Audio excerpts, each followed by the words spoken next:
menyelami kegelapan yang mengatur nasib. Bayangkan hidupmu seperti sebuah sungai. Ada orang yang mengayuh dengan susah payah, tapi perahunya tak kunjung bergerak.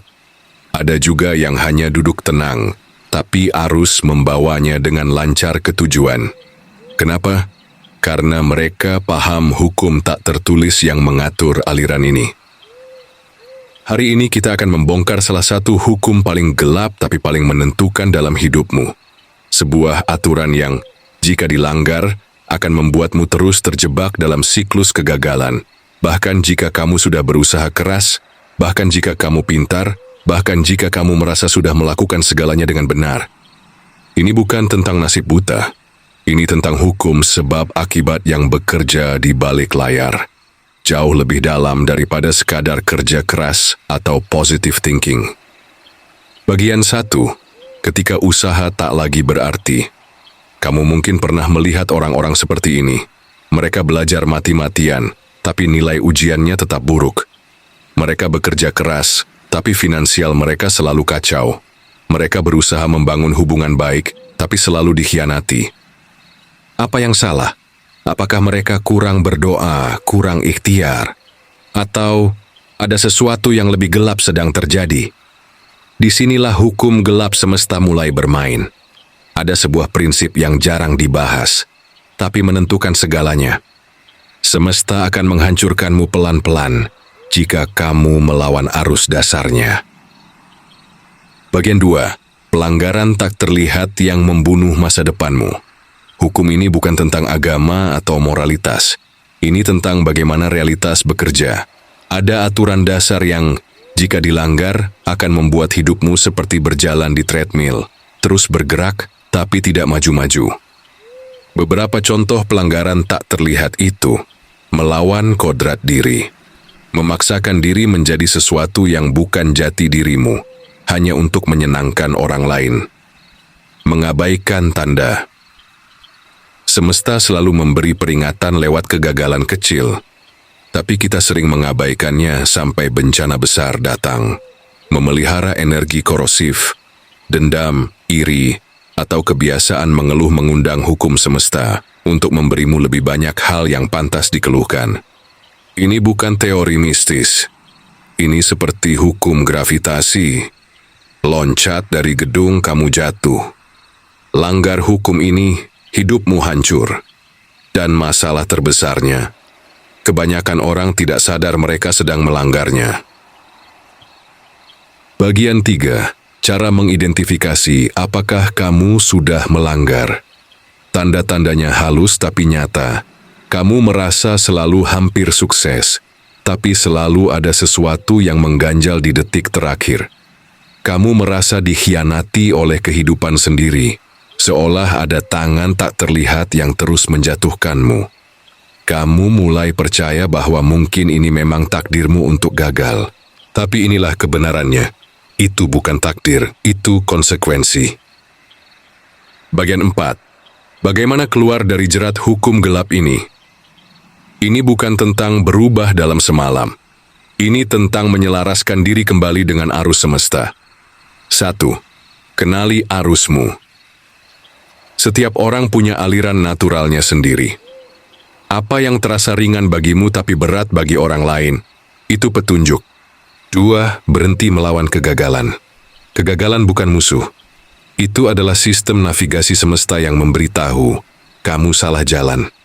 3. Bersihkan energi korosif. Mulai hari ini, hentikan kebiasaan mengeluh, membandingkan diri, atau menyimpan dendam. Hidupmu akan berubah begitu kamu mengerti ini. Ini bukan ilmu sihir. Ini hukum alam yang bekerja diam-diam. Dan begitu kamu mulai selaras, kamu akan melihat usaha yang dulu terasa berat tiba-tiba menjadi lancar. Kesempatan yang dulu tidak ada tiba-tiba muncul. Kegagalan yang dulu terus mengikutimu perlahan menghilang. Karena semesta tidak memihak, semesta hanya merespons. Dan sekarang pertanyaannya adalah, apakah kamu akan terus melawan arus atau mulai mengikuti aliran yang seharusnya? Tamparan terakhir untuk jiwa yang terlalu bangga pada usahanya sendiri.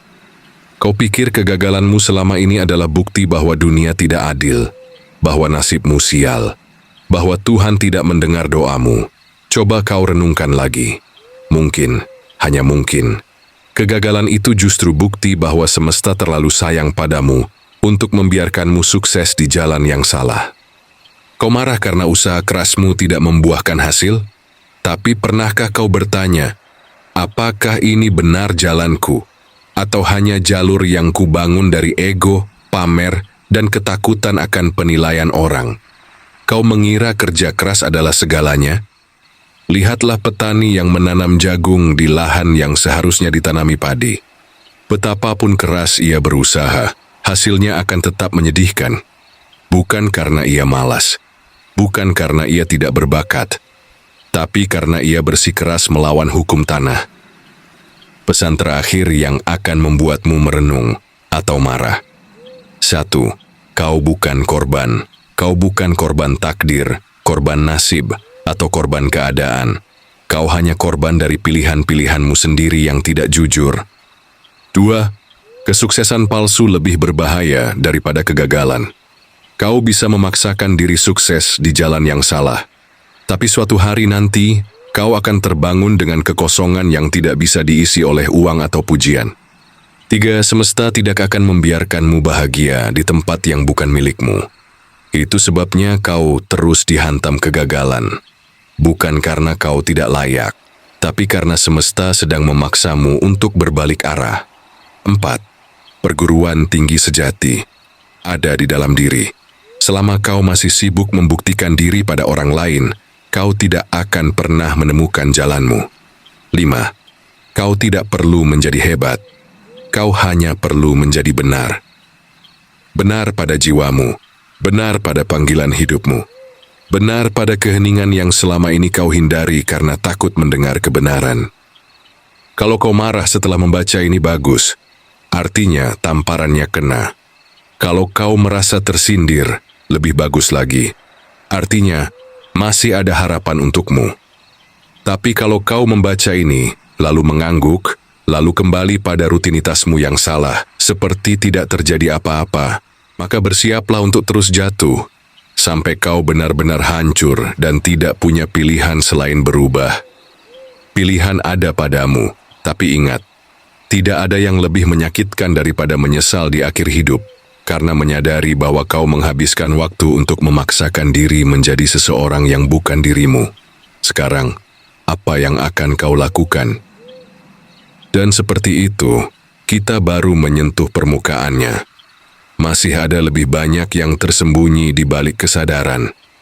Jika kau ingin terus menjelajah dunia yang tak terlihat ini, subscribe dan beritahu aku, rahasia apa lagi yang harus kita ungkap?